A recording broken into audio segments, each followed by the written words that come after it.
what is realistic? Like, what does that mean? What do we even categorize as that? Because my version of what's realistic is going to be different based off of my background and my upbringing versus someone else's. This is The Deep Dive with Adam Roa.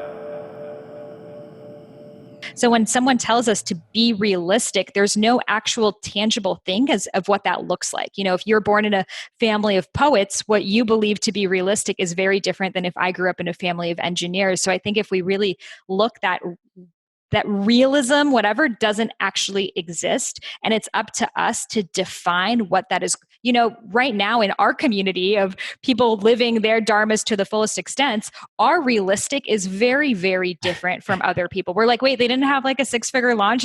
Like it is in such a different ballgame. But most of us are in, you know, and I believe that we were born into whatever paradigm that we were meant to shift. So you may have been born into a paradigm of poverty or addiction or patriarchy or whatever it is, because that was the exact microcosm of the thing that we were meant to shift.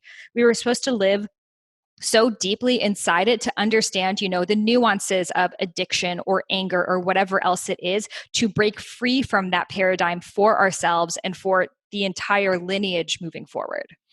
Yeah, that's really well put. And just looking into the comments here, which with Jose was talking about, you know, he said he's really struggling to figure out what his dharma is. And to comment to that, and maybe you can add to this, I feel as if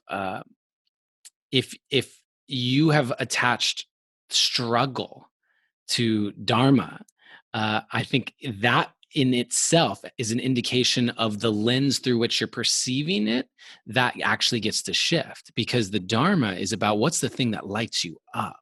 Mm-hmm. What's the thing that brings just so much joy to your life, and how does that turn into service?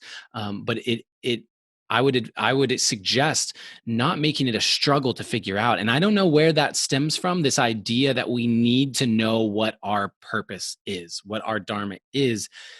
And that lens of needing to do it puts that, again, right or wrong. You either are succeeding at it or you're not, as opposed to the beautiful unfolding of following your heart.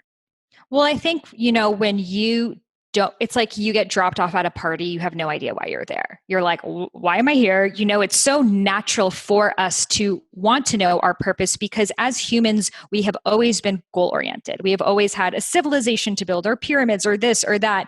So us living without a purpose actually prevents us from really being happy. And once you go so deep into purpose, you realize that that purpose was actually just this thing that you were aiming towards, and happiness is so much larger than that. But I don't think you can fully get there until you know that you are living your purpose, and then you move past just that one purpose.